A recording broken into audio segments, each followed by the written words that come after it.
Hey everyone, so I'm guessing that you smashed your scales last time. Well done.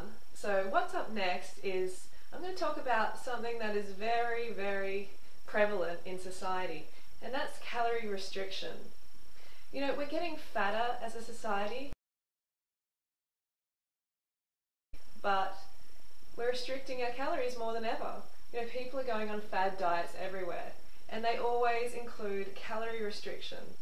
Like, can you name any diets that don't? Well, I can't, except a low-fat raw vegan diet. And I'll get into why that is the case later on. But firstly, I want to talk about why restricting calories is so bad.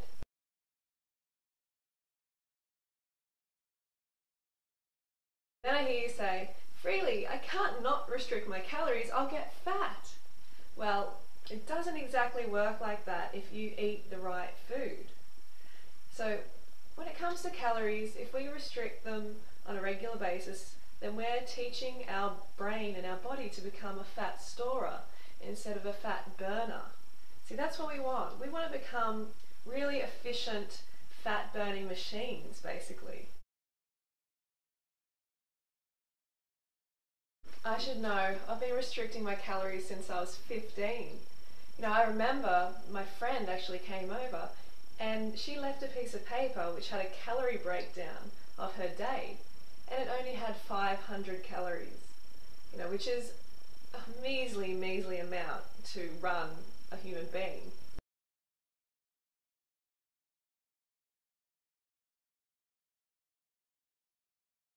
So you don't want to confuse your body anymore.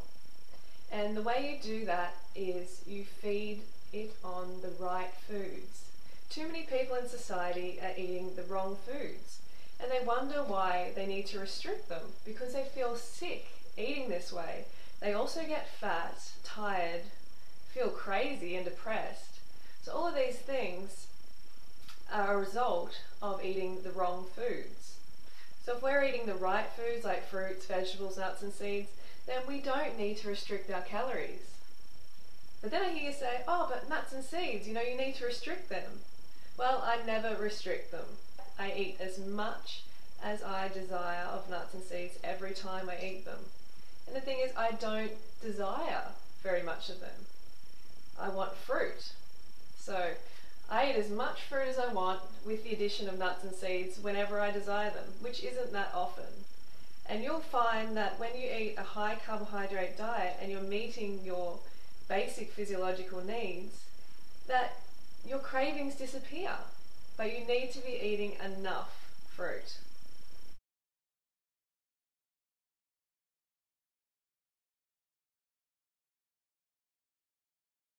If you insist on still eating cooked food, then I recommend you eat a high carbohydrate, low fat, vegan diet.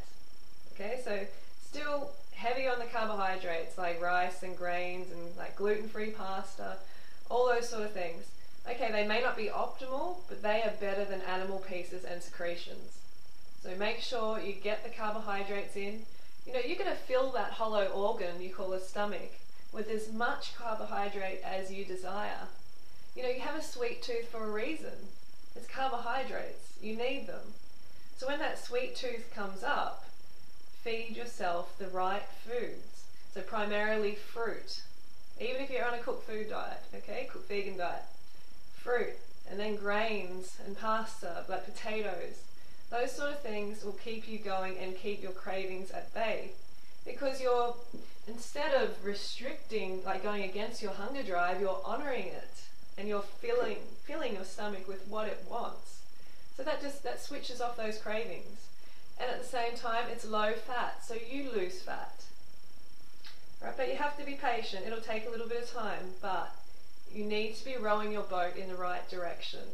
Because we can try a million different diets. You know, there's so many different diets out there today, and they're all based on calorie restriction. And this is why they don't work. In the long term, you need to eat enough calories. And if you're restricting your calories, if you're doing these fad diets, then you're not going to get the long-term results that you deserve. Because mostly they restrict your carbohydrates. And the reason they do that is because when you restrict your carbs, you lose water weight. because it takes 3 grams of water to store 1 gram of carbohydrate in your body. So with carbohydrates comes a little bit of water, which is natural. You know, I eat a high carb diet. Am I fat? No. So it's natural to store a little bit of water with carbohydrates. So when these fad diets cut out the carbs, you lose water weight on the scales. And it's like, yippee, woo, look, I'm losing weight. This is great. This diet is working. But before long, you start to get these intense cravings. Why is that? Because your body needs carbohydrates. Every cell in the human body runs on glucose, and carbs is the best fuel. You know, it doesn't have to go through this complicated process called gluconeogenesis to be converted into glucose for the body to use. It's just straight in there. So your body just burns it up. Rarely does the body store carbohydrates. But fat, oh yeah, that is straight to your fat cells. You may as well just cut a slit in wherever you store your fat and chuck that fat in there. That's what happens when you eat it. So you have to eat the right foods. So when you're eating the right foods, you don't need to restrict your calories at all. One thing that seems to be really popular in this society is fasting.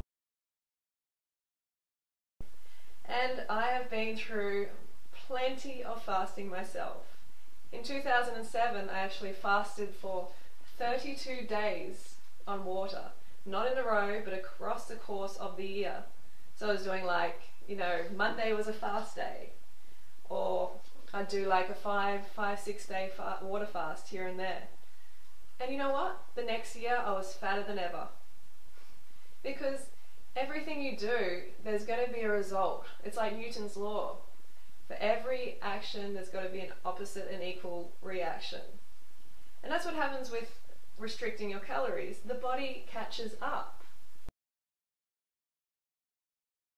And not only fasting, but also people tend not to eat dinner, or they try not to eat breakfast in order to lose weight.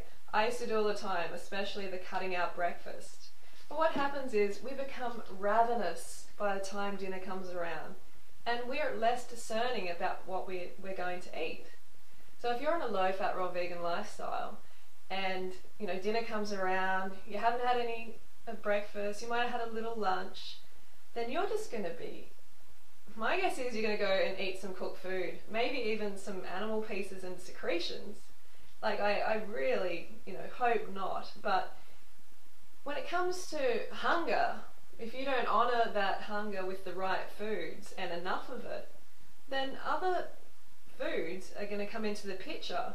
Really concentrated sources of calories like meat and dairy and eggs. Those sort of foods are what actually I call eat now, pay later.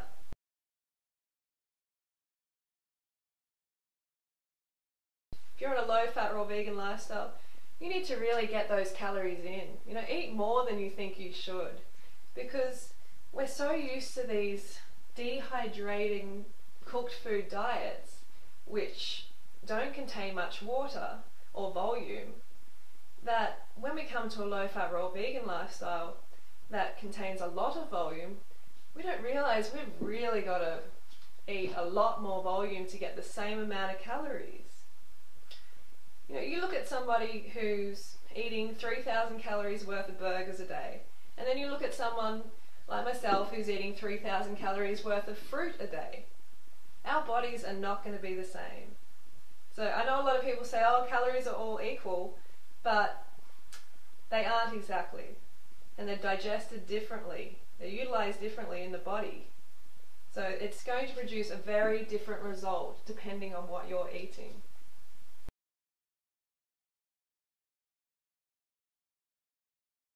The results of calorie restrictive diets are pretty sad.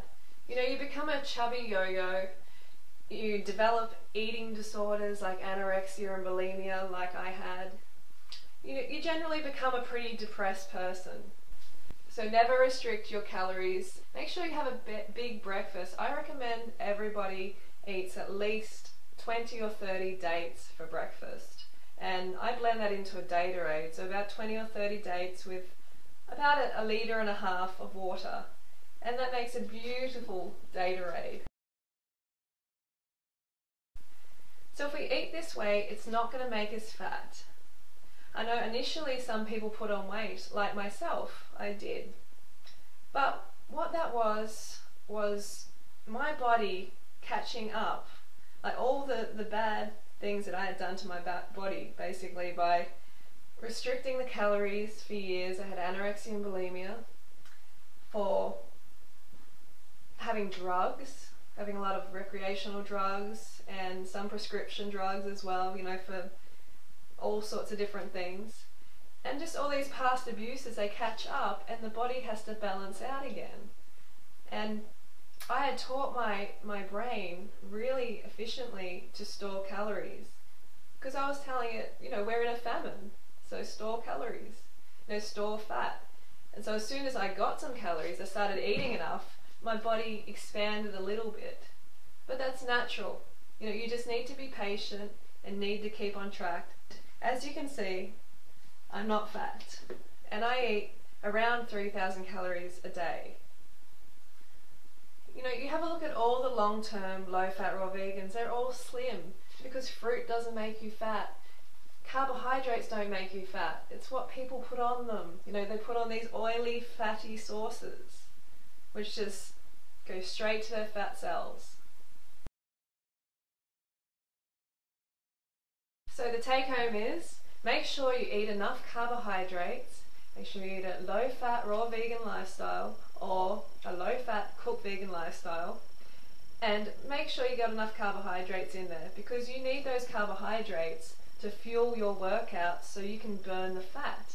That's how it works. You know, we may lose fat sitting around, but it's unlikely. We just become a fat, skinny person, you know, which is pretty unappealing to most people. Your metabolism gets low and your whole state of being sort of gets low. You don't thrive. You're sort of just chugging along at this, you know, low level of existence. You don't want to be like that. You want to be toned and you want to be fit and healthy and looking your best and feeling vital.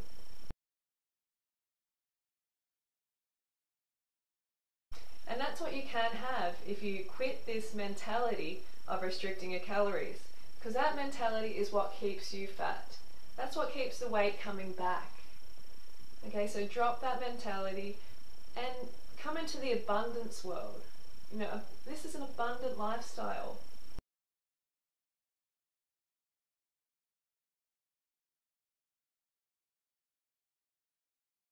You need to reprogram that brain that says, no, you can't eat that much volume, it's going to make you fat.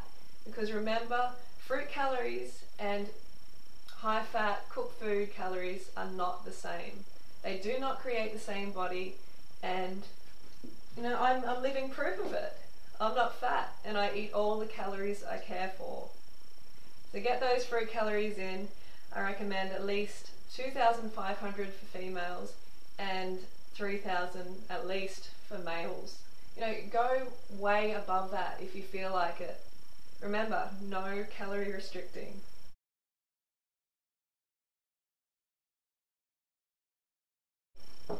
Go fruit yourself.